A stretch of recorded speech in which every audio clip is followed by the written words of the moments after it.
Thank you so much, LOD, for inviting me back to deliver this topic in terms of effective leadership communications, especially during unprecedented times or crisis times in this particular case. I actually had one question in the chat box that's out there, and some of you already started replying me. And the question is, when you think about bulbs, because that's what you see on the very first screen, when you think about bulbs, what comes to your mind? Number one. Number two, how does this relate to communications?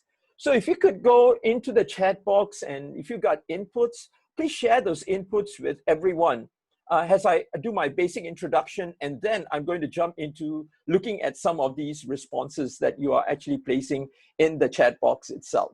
Some really interesting answers, huh? So if you get a chance, go look at it. Well, first of all, I just wanted to say good afternoon. My name is Raymond Thomas. And for those who are not familiar, I was here last week presenting on a totally different topic. But I want to say that there is some relevance between what I spoke about the last time, and that is about being deliberate, and today in terms of engaging in effective communications. If you're deliberate, there is always a great chance of you becoming or being able to communicate more effectively. I also wanted to announce that I have now become a seasoned worker to work from home. I'm running my business from home. I'm building new relationships with my stakeholders, my clients, and also authorities, believe it or not. So I have daily calls, just to give you an idea. I have daily calls, I have daily conversations, I have daily communications with my business partners, with my clients. We do all this as part of our way of shifting the business from running it face-to-face to running it virtually online. Just to share with you a little bit, working from home is becoming the new norm for me and also with most organizations. And I'm going to be sharing with you a little bit in terms of a survey done by one local agency and what they discovered about working from home. I believe it will continue. In my humble opinion, I think it will continue to be an alternative option and an added component to the new working styles. And that's because I think some of us are getting comfortable and we want to move towards this working style itself. Now, some have coined a new term. Rather than just working from home, they are now coining the word working from anywhere, right? So that gives you the autonomy, that gives you the freedom to actually conduct a business from anywhere that you really want to. And that's probably one of the reasons why Starbucks always says, you call it a third home, where you sit, have coffee, and you interact with people. But as research scientists and leaders, especially in this field, you really need a bench or a lab to carry out different experiments, new experiments, and to spar with others to co-create new outcomes. So it's different as far as for you if you're working within A-Star. Now, one of the things I wanted to say was communication styles will continue to evolve. I don't believe communication styles, my communication styles are the same as what it was pre-COVID. It is evolving. It has evolved. I won't say it has arrived. It is still not settled, and I'm looking at new ways in terms of how to communicate more effectively with people. So one of the things that I'm trying to do today is I'm communicating directly straight with the camera. And it's something that I am learning to do. As leaders in communication, you will be expected to innovate, to design, think, and also expand those skills and continue to lead your team into the new normalcy. New forms of communication platforms, for instance, Zoom, are being adopted, right? They're being adopted by different individuals. Why? Because this is kind of like the new way in terms of how we interact and how we communicate with people. I'm going to share with you some examples towards the end of the presentation. Let's look at some of the responses in the chat box. I'm looking at the chat box response and see what's out there. What does so the question is, when you think about bulbs, what comes to your mind and how does it relate to communications? Lei Hong, thank you very much. Lights, clear communication. I like that, right? So you have bright lights, so the communications becomes clearer. Nanji talks about the one is lighting, it seems communicating effectively, right? So just like the light bulbs, are you the one who is the bulb that's lit up, or are you the one that has not lit up yet? Vinny talks about bulbs correlates with ideas. Thank you very much, Vinny. You're absolutely correct. Working in the research field, lights correlate with ideas. So when you communicate, you try to communicate ideas. Fantastic, I like that, right? How many of us are constantly communicating ideas? I'm looking at Desmond. Let's see what Desmond, a shining light on an area. It's like if you don't say by shining upon, others won't know. Exactly, right? How many of us are lighting up the message that we are conveying to the people around us? When I have to convey a message, is that a lit up message or is that a dull message? Think about it. Thanks, Fungao, light and warmth. Zikong, Marvin Zikong talks about flashing lights can be used as Morse code to communicate. Thank you very much. Hey, I've got a bunch of scientists in front of me, so definitely ideas. I love it. Lighted bulb provides light to a world in darkness, transparency. Vivian talks about direction. Fantastic, guys, right? So metaphors is one way in terms of how you communicate your ideas across two people itself. And that's one of the reasons why I've picked this little slide, because I think it speaks voluminous to me in terms of how we are looking forward to communicating. And this is what I look forward to. I always would like to be as clear as possible in the way that I communicate with the people around me. If you were here last week, you would have pretty much, you know who I am in terms of my leadership journey. But for those who were not here last week, just to give you a little bit of a description in terms of who I am, I started off my leadership journey back in 1987 when I first worked for Motorola after coming out of engineering school. From there, I moved on to another company called Western Digital, and that's the very first point where I had a chance to keep working with DSI, Data Storage Institute, under A-Star. And then I moved on, I went back to school actually, business school, to learn how to communicate probably a little bit more effectively. And that doesn't mean engineers can't communicate. I think we can communicate, but going back to school gives you the different dimensions in terms of how you can communicate even more effectively. Remember the light bulb that was lit up? Well, it's something like that. I got a chance to actually practice a lot more communications when I moved into this organization, Lighthouse. And this is also a technology company, but it allowed me to talk to my clients in terms of how to market products, how to market ideas, how to sell ideas to clients. And that was a great way for me to improve my communications. And then from there, 12 years ago, I decided to give everything up and start up my own business where I am right now. And the company that I work for, or the company that I own and I co-manage, is called Enable, which basically stands for Enabling Innovation Business and Leadership Excellence. So it's an acronym. And I'm going to give you my details so that if you wish to connect with me, please come and join me. Please come and connect with me on LinkedIn itself. So wait for that QR code right at the end. And I also want to say thank you so much for all those people who connected with me on LinkedIn last week. It's amazing. I didn't expect so many people to connect, but thank you very much for connecting with me. And I really appreciate that. So let's move on and talk about why we are here. By the way, just to give you an indication, today my goal would be to take your questions, to get you to put responses into the chat box. All right, I'm not going to be using a third-party tool, a different engagement tool. I'm learning how to use more of the resident features on Zoom to try to engage you a little bit more. So stay close to the chat box because I'm going to ask you to keep typing stuff in there, and I'll tell you when. Let's talk about the new normal a little bit. What is the new normal?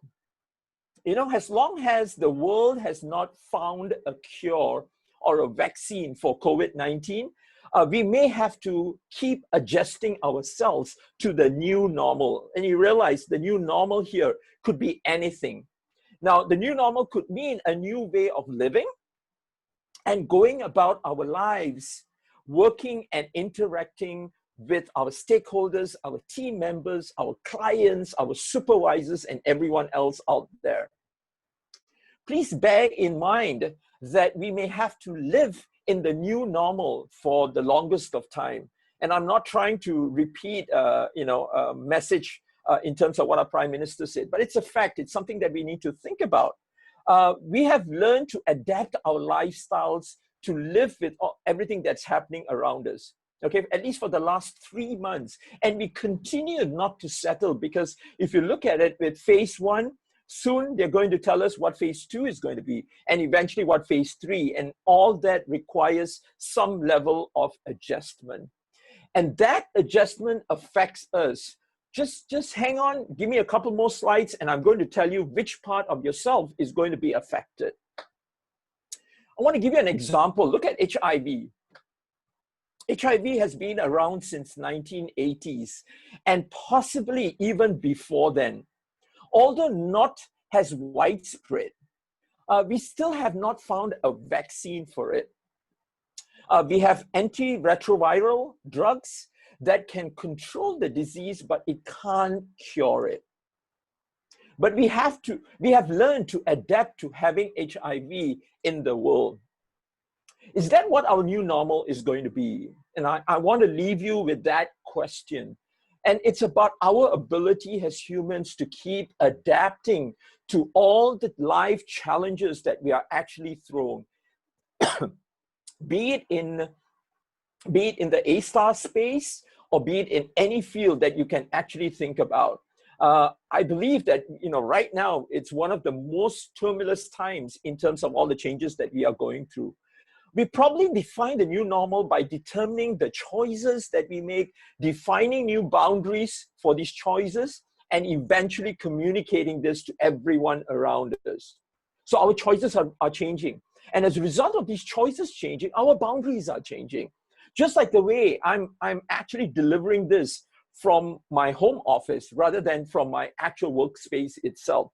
So I've made certain choices, I've created certain boundaries, which I've communicated to my family, and I continue to carry on business here. Governments and organizations too are making specific choices, which forces communities and employees and employers and stakeholders to consider new boundaries and new business models. And hopefully this would help them to flourish at some point of time. But here's the thing, guys, in order to do this effectively, you need to adopt, you need to adapt, you need to orientate to new methods, modes of communication. All right, I think communication is going to be one of the most important tools in terms of helping people becoming more effective moving forward. I always say we have to renew, we have to renew and relearn new ways of communicating our message to our peers, supervisors, and also clients. Now, here's the thing. Don't mind the change. Just change your mind. Some of you have seen this newspaper cutting in the Straits Times. And Engage Rocket basically discovered that 9 out of 10 people in Singapore want to continue working from home. So which basically says 9 out of 10 of you want to continue working from home. But as scientists, you understand that you can't do that because you don't have the tools, you don't have the instrumentation, you need the labs, so you need all this to actually make it happen. But I'm going to tell you there's still going to be many businesses out there that is going to operate either from home or from other spaces. I believe I've read somewhere that companies, many CFOs in companies are even considering not renting more space for people and having them actually work from home itself. So there's always cost cutting. There's always measures in terms of how to minimize cost itself. So this is one article that is actually moving us in that direction. And with that, the topic that I'm talking about in terms of communication, and I wanted to make sure that the context is really clear to you as we are talking about communications today. The context is this.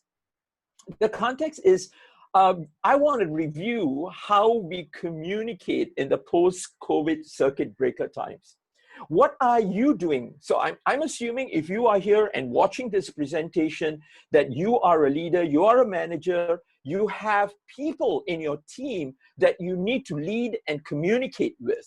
That's one of the things I'm hoping.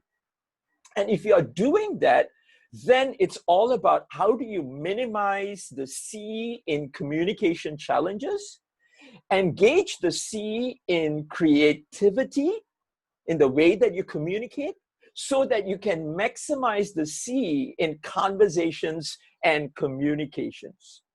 All right?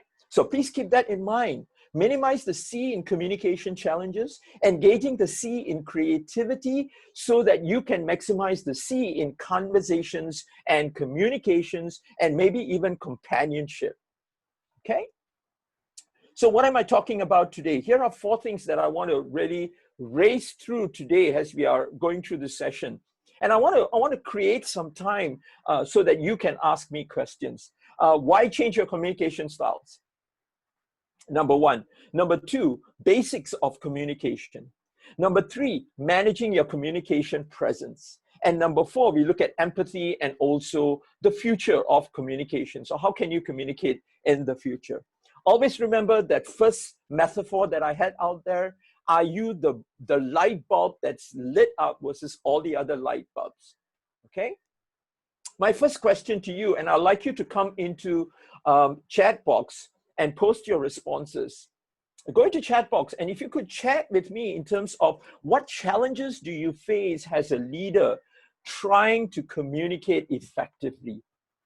It'll be really nice to see maybe 1 or 2 challenges that you actually face. And if you could give it a descriptor, a one-word identity of what it is, put it down in the chat box. And some of these responses are coming in. I see mutual understanding, all right? Is there mutual understanding between individuals, between team members? I'm talking about communications at home, and I maybe did not make this clear, not at home, sorry, in the office or at A-Star.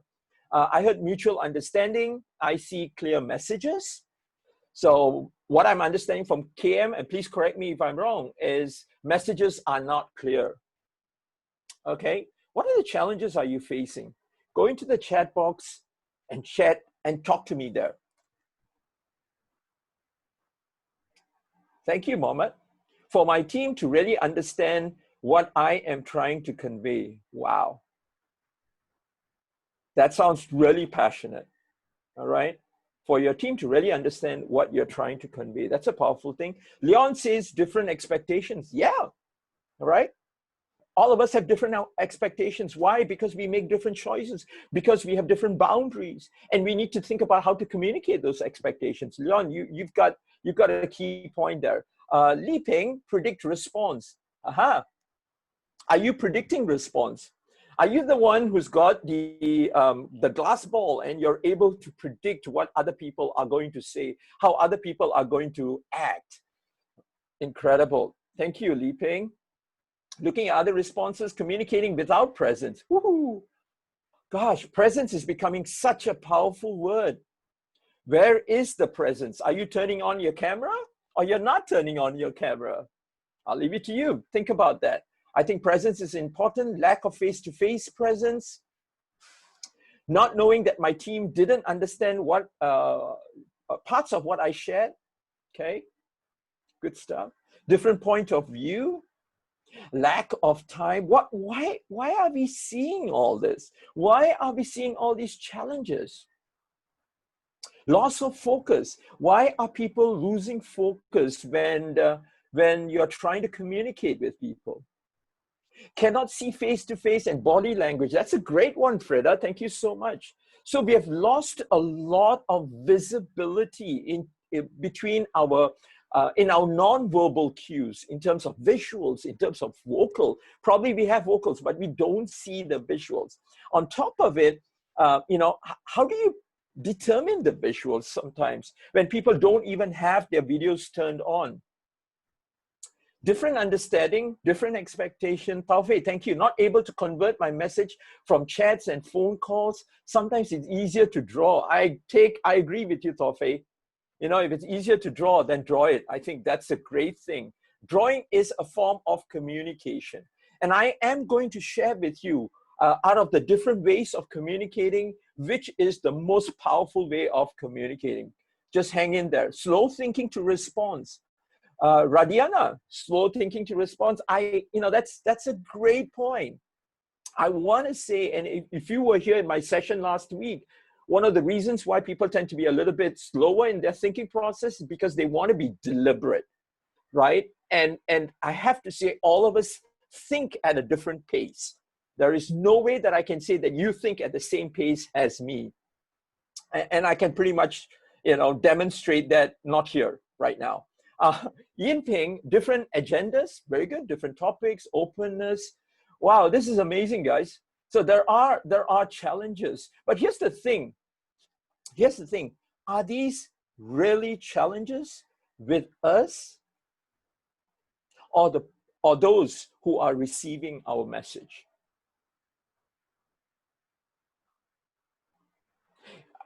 And we're going to be talking about this. In any communication, there's always the sender and there is the receiver. But my question, you have all these challenges. I'm asking you to review those challenges, whether these challenges originate with you or do they originate with the receiver? What are the factors that influence in terms of how the receiver receives your message? Thank you, James. Reduce substantial, yeah, okay. May reduce substantial communications. I agree with you. So challenges about, is it about the way I communicate? Or is it the way the other person perceives the message? What am I doing effective enough to ensure that the message gets across to the other person in the most effective sense? I'm a work in progress. I'm WIP, and I don't profess to communicate the best, but I'm constantly looking at different ways to communicate so that when I communicate, the message gets across based on what I expect it to be. And in order for me to do that, I have to make sure the right choice of words is important. I got to make sure that my body language is good. I got to make sure that the other person understands what I am telling them. So there's always the feedback, the constant check that needs to happen. Interesting, huh? Yuan just basically said, figuring the best mode to communicate. Every one of us have got a different preference for communication, different mode, different modality. And we're going to be talking about that in a little while. So great, thank you very much for those responses. Keep those responses coming in. What challenges do you face as a leader trying to communicate effectively? But this is my question for you. Why change your communication style? There are lots of challenges, but why do you need to change your communication styles now? Go into the chat box and start typing and telling us, why do you think, not why your boss thinks, not why your team thinks, but why do you think that you should change your communication styles now? And if you feel that you don't need to change your communication styles, maybe that's why you're having those challenges. So go into the chat box and type, why do you think you should change your communication styles right now? I'm seeing Arvind coming in. That's going to be the new way of life. Thank you, Arvind. Arvind sees that. He sees the justification that he needs to change his communication styles. I haven't asked you, what are you going to change, all right? But let's keep going on. I saw James, 100% face-to-face, sure build better rapport. I totally agree with you, James. But you realize we do have constraints right now. And as long as the numbers for COVID keeps going up, we need to refine the way that we communicate. We need to refine the technology that we are using in the way that we are actually communicating. can't see one another. Why change? My question is, why change, right? Yes, you can't see one another. So what else can you do? So sorry, I'm not even there. What else you can do? But why change? You can't see one another. So what are you going to do when you can't see one another? Thank you, Yvonne. What is the medium of communication? What different medium of communication are you adopting? Thank you. Thanks, Cecilia. Yes, it's a new normal. And you have to accept the fact that it's a new normal, but you need to create your new normal in the space of communications. All right. I need to create a new normal in the way that I communicate. I no longer communicate with people right in front of me. Let me have a look here, just a minute. There are 157 people in the Zoom chat, and I can't see any one of you. I only see myself, right? So what do? How do I change my communication styles? Think about it.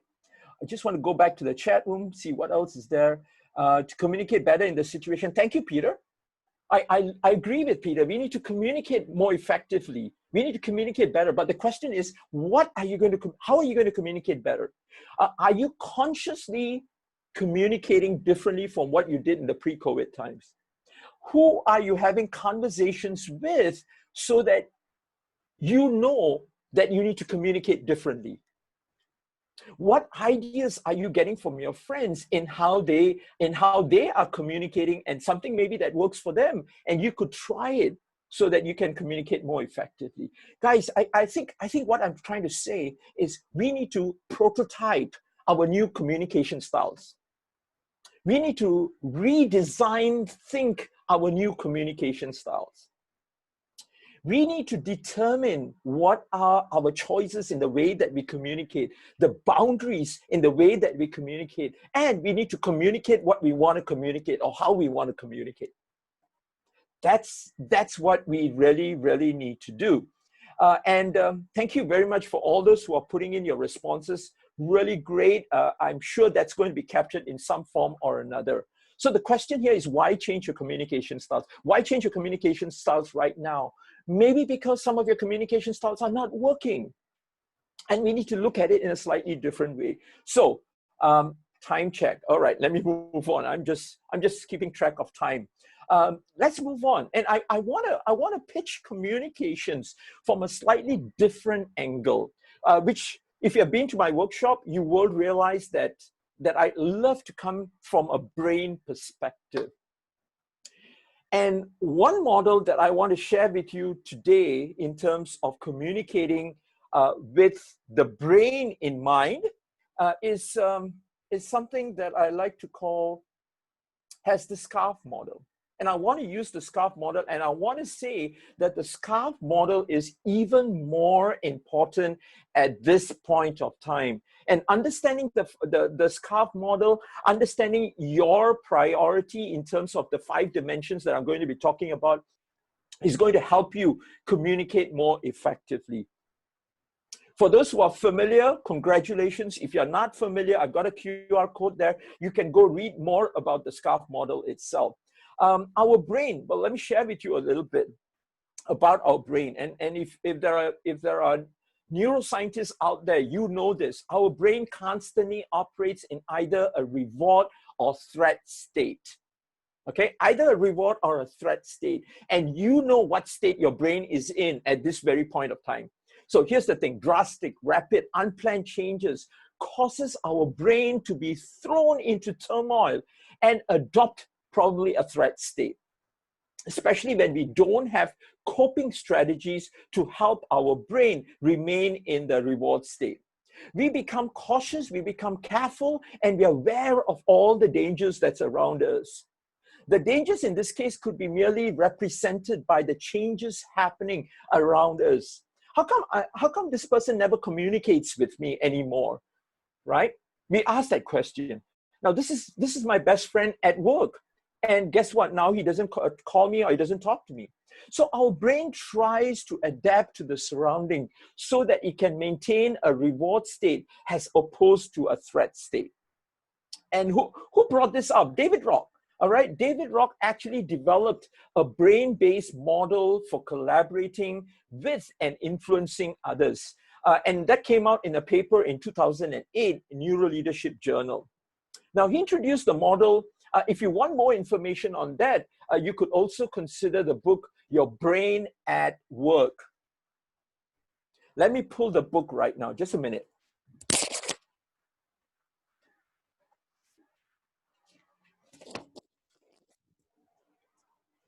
Fortunately, I have the book. That's the title of the book, Your Brain at Work.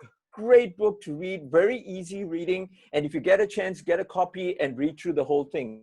I use this as part of my certification in brain-based coaching. David Rock talks about the SCARF model, all right? And how the SCARF model uses 5 primary social dimensions within which our brains respond to perceived threats and rewards. What are these 5? Some of you are already familiar, but it goes with the acronym of SCARF. Let's look at each one of them. Status. Status is about relative importance. Status is about pecking order. Status is about seniority. How long have you been working in A-Star? How long have you been working in BMR? All right. How many degrees do you have? How many PhDs do you have? Are you in the postdoc? All right. Believe it or not, this is something that can affect people. For communications, extreme care must be taken to conduct reviews and provide feedback in ways designed to boost rather than to threaten the recipient's status. But also that attention must be paid to all the little everyday ways in which interpersonal status can be built up or even torn down. So seniority is a big thing, right? So how do we communicate with people? Someone who's been with A-Star longer than maybe some other people. How do they feel? How do we make people feel comfortable that despite the fact that I am senior in the organization, but I am able to actually accommodate what your request is and not to be perceived as a threat in the mind of the person who's receiving it? Not sure if you understand what that means, right? But that influences communication styles. The second thing is I want to talk about is certainty. The importance of certainty can be a result of brain's effort to conserve energy, which derives from the limited capacity of your prefrontal cortex, which is your PFC, the seat of executive function. We resist mental effort around decision-making and impulse control because we are preserving resources in case we need them more urgently in the next moment. And the same dynamic contributes to our resistance to uncertainty. Our brain really doesn't like uncertainty, right? How many of you feel comfortable right now when you don't know when are we going to phase 2? How many of you feel uncomfortable that you don't know when you need to go back to work as team A or team B? How many of you don't know when your kids are going back to school? Guys, these are all elements of uncertainty. And for some of us, we are more tolerant to uncertainty as compared to others itself. So understanding information, being able to communicate information, being able to be transparent are all different ways in terms of how we can communicate more effectively. Let's move on to the next one, autonomy. The third dimension is autonomy, SCA. What is autonomy? Our perception of our ability to exert control over our environment has a substantial effect on our response to stress factors in our life. All right? So our autonomy to be able to manage that stress. When we feel more autonomous, we are much more resistant to stress. Okay? And when we feel less autonomous, when we feel less empowered, we can perceive the same set of circumstances as much more stressful. So autonomy. Next one I want to talk about is relatedness. And I highly encourage you guys to familiarize with yourself with these 5 domains so that you can develop communication strategies to communicate from a brain perspective. Because what is communications? Communications is basically communicating with someone else's brain.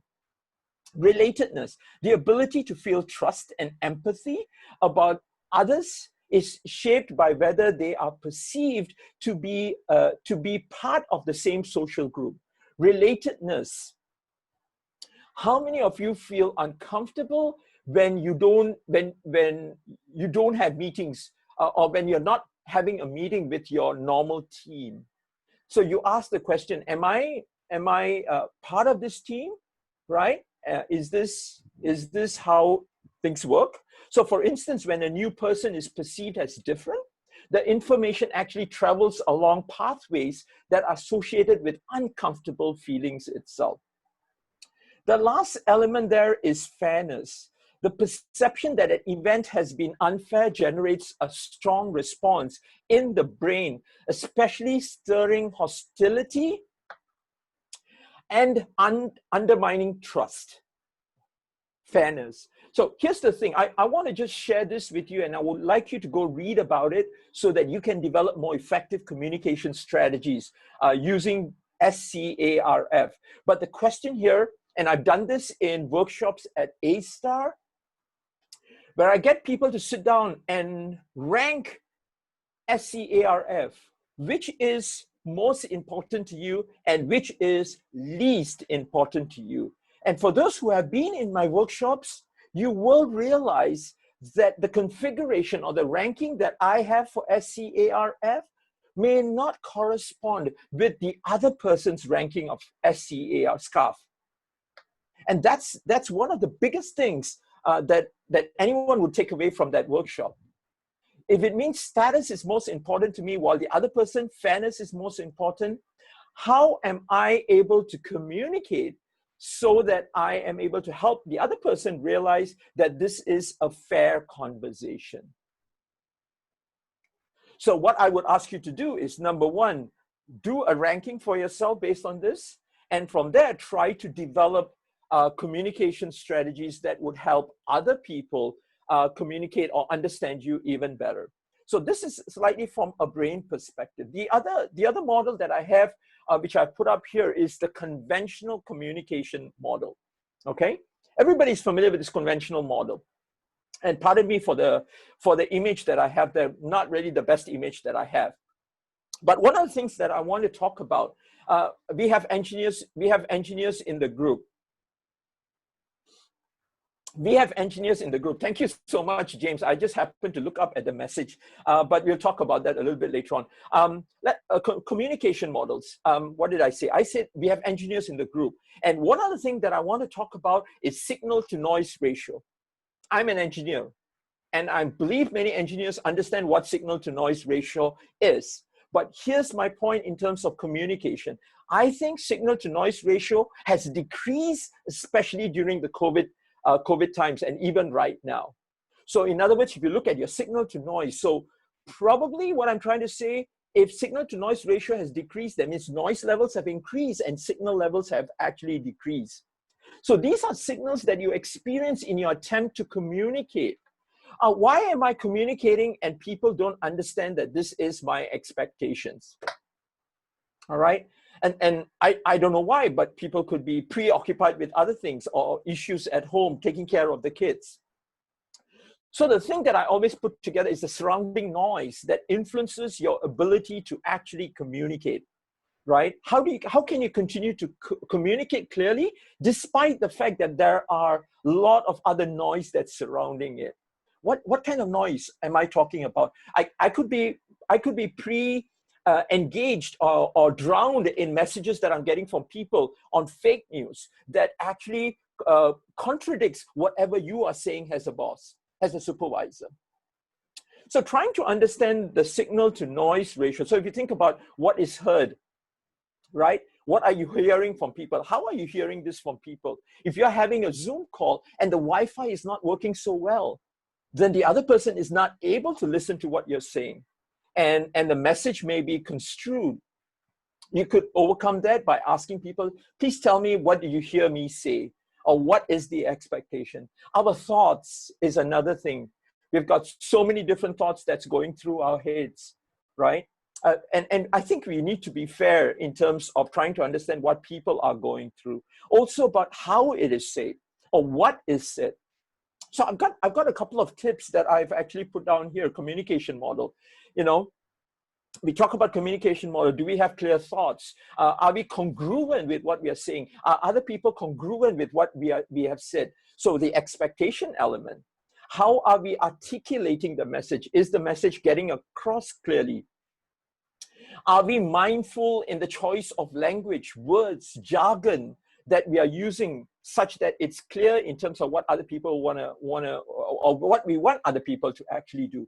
Remember, guys, right now we are not communicating face to face. Some of us are, because we are broken up into these different shifts, and then we are facing each other. But don't forget, we are also communicating with face masks on. So it's really important for us to keep this in perspective. I believe we need to communicate more deliberately right now, right? We need to be more patient with our communication. We need to sit down and talk to people and try to get them to repeat back or ask more questions when we are communicating. Modesty, modesty I think the second last point is also another one. Are we overwhelming people with more information? Or communicating in terms of the receiver's perspective? There's just so many things in this model that can actually go wrong. And taking into consideration what we talked about, the brain. So if you were to combine both of this together, do you realize how much more effort goes into communication, especially right now, as we are trying to adjust and settle to the new normals? I think it's an important thing for us to think about. So what do I say? So when we talk about this communication model, this is what I say. In face-to-face interaction, body language accounts for 60 to 80% of the impact of the messages you are communicating. And people form up to 90% of their opinion about you and your attitude about you in under 4 minutes. So here's the thing. It's not about what we are communicating. It's about how we are communicating. And one of the things I always talk about verbal, vocal, and visual. And you will realize from our conversations that 93%, more than 90% of how we say is far more important as compared to what we say. Let me try that again. I confused myself. But in terms of what we say, only 7% of it goes through in terms of verbal. The other 93% goes through in terms of how you are communicating, how you're communicating with the other person. So I do have a couple of tips, and then I've got two models, two mental models to actually share with you. Let me give you some tips. Here are some tips. What do you need to focus on? And I'm thinking about it. Here are just some of the things that you can think about focusing on. I'm not going to go through every one of them, but I believe that I need to be even more clear. I need to be even more profound in the facts that I'm using and the way that I'm actually communicating. All right. And many of us are actually running around looking for these facts, be it through Google, be it anywhere else itself. But sometimes I feel, accurate information is really, really important. And we are in a season of fake news. But I'm fortunate that I'm speaking to research scientists, and I believe that most of you tend to be more deliberate in the information that you get. The other thing I also want to say is ensure that your communication is precise and doesn't include any mixed messages. So forming simple sentences in the way that you communicate is going to be so powerful, guys. The second one, be relevant and be redundant. Gosh, what does that mean? Be relevant. Focus on the topic that is being discussed. Make it relevant to the person that you're speaking to. Make it redundant because you want them to remember what are the important things that you are talking about. Third one, be understanding and also be empathic. I think this is so powerful, it's so important, and I hope this message goes with you after my presentation today. Let people know. I think it's really important for us to let people, for those we are speaking to, we want to let them know that we are listening to them and how much we care in terms of what they're saying. While you're not able to change things, you can express the knowledge of other people's challenges, as well as compassion for their struggles. If they can't make it on time, if they can't finish an experiment on time, I would highly encourage that acknowledgement is an important thing. And you know what? Hang on to this. The next mental model is going to help you maybe solidify it a little bit more as far as your communication structure is concerned. The next one I have there is be human. All right, especially in times of stress, especially in times of anxiety, especially in times of unease. People want to know messages are from people and not robots. Are you operating as a robot? If you're a leader, if you're a manager, do you feel that you are being, you continue to be more task focused versus relational focused? And I think that's a really powerful thing for you to think about. You don't want robots as your bosses. Instead, you want humans, you want people who care for what you are going through, all right? Unite people. I think that's one of the roles as far as leaders and managers are concerned. It's for you to build that society. It's for you to build that community. You know what? Your community or your team members may no longer feel like they're in a team. So it is important for you to think about what you have done in the pre-COVID and how you can adjust things so that it could be different at this point of time. So ask people. I think one of the things I like doing is asking, how can I unite you guys more, right? And that's one way to understand what people would like to do. And there are some ways in terms of how other organizations do it. I'm going to share with you a little bit more. During times of uncertainty, remember, brains don't like uncertainty, or some of our brains don't really like uncertainty. People's perspective can narrow and they can become very focused on themselves or their immediate needs. Always remember to remind them of context and also the bigger picture of things. So always think about connecting it back to your vision, mission, and value of your research center itself. Be pragmatic, all right? When you're in a challenging period, people thrive when they have direction. So give practical, give simple, give bite-sized directions so people can get things, your team can get things done. Also be inspirational. I was talking to someone the other day, and he's a leader. He had like 40 people in his team, and he said he didn't know how to be inspirational. So one of the things I suggested is how you can be inspirational is probably use quotes to share with people in terms of how you feel about things so that they can actually relate to you and recognize the fact that you are human. And also the last point there is be selective. Choose your words carefully. I think that's another thing, rather than randomizing words that you use, I think it's even more important to use words that don't hurt people. And again, I'll talk a little bit more about it towards the end of the slides. Let's move on. I've got about 10 minutes, but I'm going to just throw a couple of mental models and heuristics. Once again, if you've attended my workshop, you will remember these models. The first one is communication dance. It's a dance. It's not really a dance, but it's a dance. It's a mental dance in your brain in terms of how you can actually communicate. The first thing I always say is placement. All right, what is placement? Placement is identifying the topic, anchoring on a certain topic. For instance, you may want to anchor on someone's overtime, or you want to anchor in terms of someone's goals or something that someone didn't do or didn't complete. So you could start off by saying, I would like to talk about why this task took longer than normal. That's a placement. The second step is to look for permission from the other individual in wanting to engage in that topic. All right, that permission could be either verbal, okay, let's do that, or it could be a head nod, which is non-verbal cues, or even looking at people's expression on the face. And then when the permission is given, you move into what I call ask a question and wait for the answer. When someone gives you the answer, you summarize the answer itself. And if you require to go back to another question, then loop it from summary back into another question. You said this, but let me understand this a little bit more. and the person will answer the question, you summarize. So what you said was this, okay?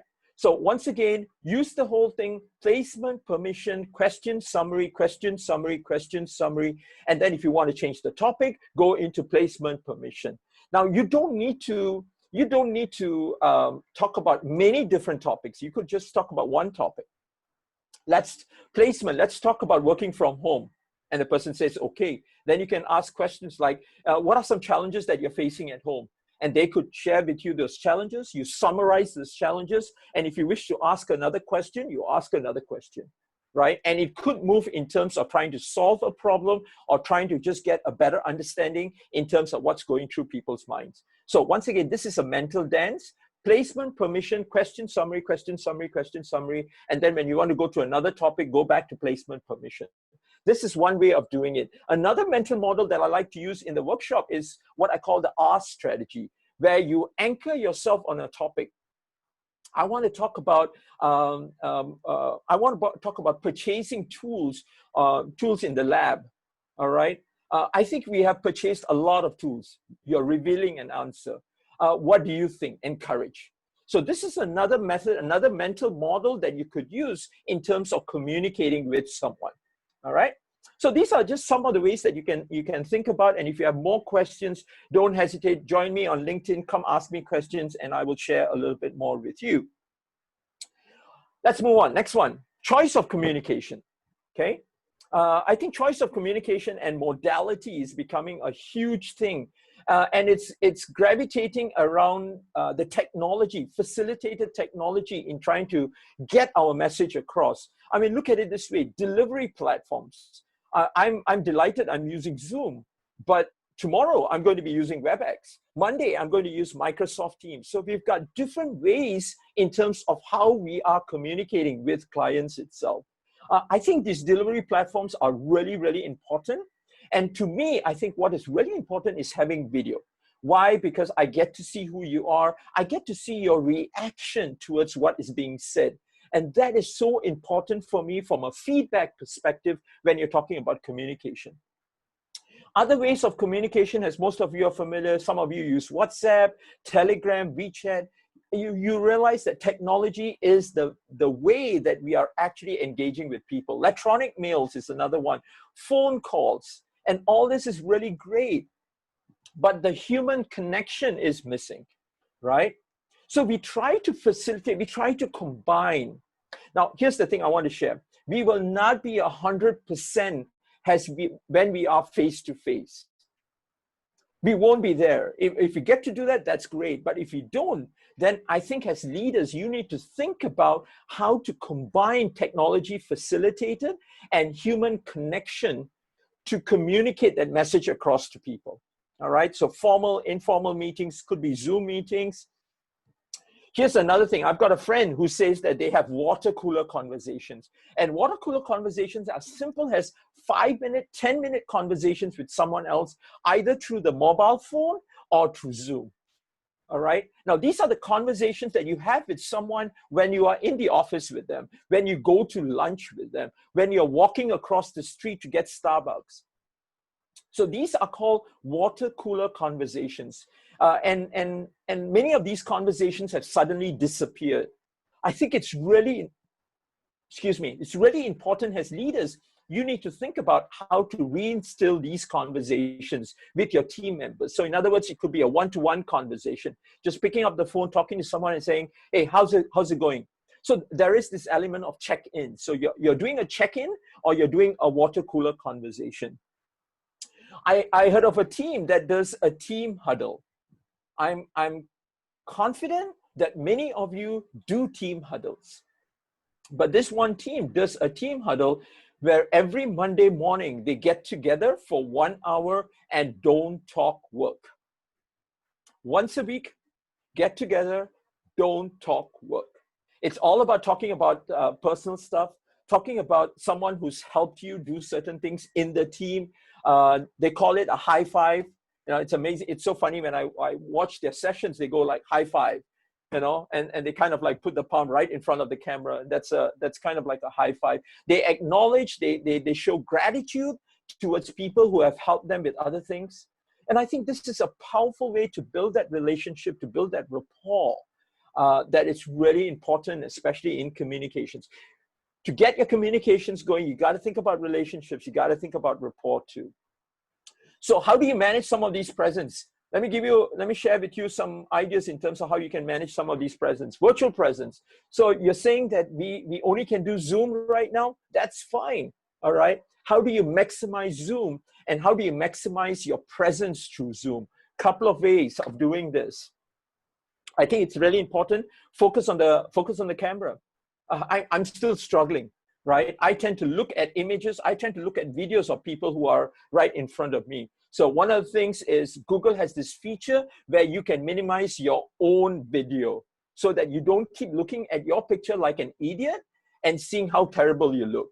All right, so you know that feature that's available out there. I think a strong voice is really important. Let me try this again. A strong voice is really important, okay? In terms of how you speak, how you project your voice. Framing is really important too, guys. What's framing? Are you standing too far away from the camera? Or are you standing too close to the camera that you kind of like, you know, blur the whole camera up? That's important. Be present, be mindful, try not to multitask. I know many of us work with 2 screens. And then as a result, we are checking emails and not communicating with the person who's in front of us. Don't become your own distraction, excuse me, not your one distraction, but your own distraction. And that's the feature where you minimize yourself. And also use the chat window as your partner. I love that.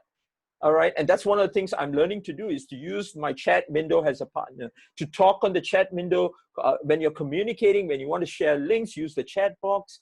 So use both of them, because the more dimensions, the more degrees of freedom you have in the way that you communicate, that's going to further enhance that communication style with someone else.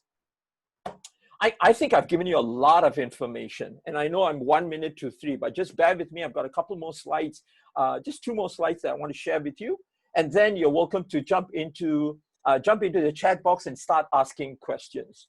The next thing that I also want to share with you as a leader, I think it's really important to look at empathy and future communication. What is empathy? Empathy is the ability to understand and also to share the feelings of the other person. Empathy is trust, empathy is willingness to show compassion, and empathy is relating in the situation of the other person. So what does the future communications look like? What if we must continue to work from home or work in 2 shifts in a lab and never come face to face with our manager or our supervisors? What can we do to make a difference to the other person? Or how can we actually make a difference to the other person? Communications, building relationships, developing rapport continue to be the front line of getting things done either pre, during, or post-COVID.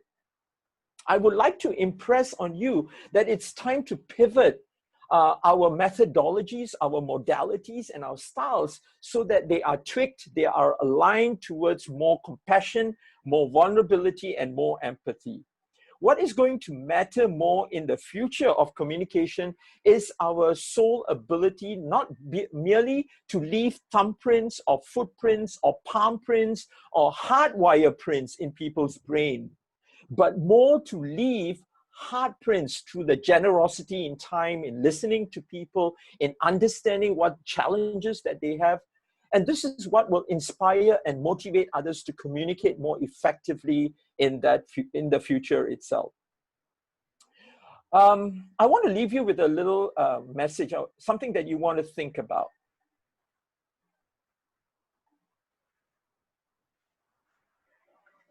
So, we are all in the same boat right now. Or are we in the same boat right now? Are you communicating with the mindset that the whole team is in the same boat? Or are you communicating by listening, interpreting, understanding what individual team members are actually saying? Are all of you truly in the same boat? Are you facing the same thing in your life right now? especially phase 1 of CCB. You know what, guys? I want to say this. I don't think we are all in the same boat, but we are in the same storm. And I learned this from a beautiful poem by Damien Barr, which clearly articulates how I feel about being in the same storm. Allow me to share. We are going through a time when our perception and needs are completely different. And each one will emerge in its own way from the storm. It is very important to see beyond what is seen at first glance, not just looking, more than looking, but seeing. Damien Barr's poem is right behind that QR code that you see on the screen. So if you click on that QR code, you will go straight to Damien Barr's poem. If you get a chance, please spend a little bit of time and go through that poem and understand how each one of us are like those boats that you see in that image itself. We are sailing the rough waters. But here's the thing, we are all sailing in the same storm. With that, guys, if you have questions, please come into the chat box, drop your questions there, and I'm going to show you your next slide, which is your QR code. I would love to take your questions. Thank you very much, Desmond, for coming. So I'm going to take questions. If you've got any questions, please go into the chat box and type, and I will try to take your questions.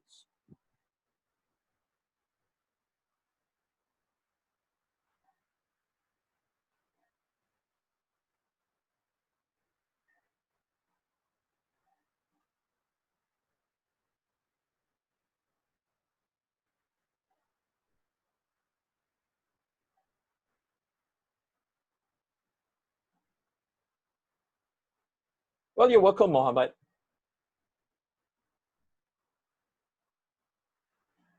Nice. Oh, okay. Rachel, did I give the wrong link? It seems like there's a wrong link that's up there. No, it's all right. It's the same link. It's just that each time when I click in, it gives me a different link. That's all. Oh, okay. All right. Thank you, Xiang Ling. And oh, by the way, for those who are interested in joining me, there you are. This is my LinkedIn QR code too. So you're welcome to scan that QR code and you go straight into my LinkedIn page. Thank you, Thomas. Thanks, Freda. Thanks for coming. If anyone's got questions, please stay back and you can engage me with questions. I hope this presentation has been helpful for you.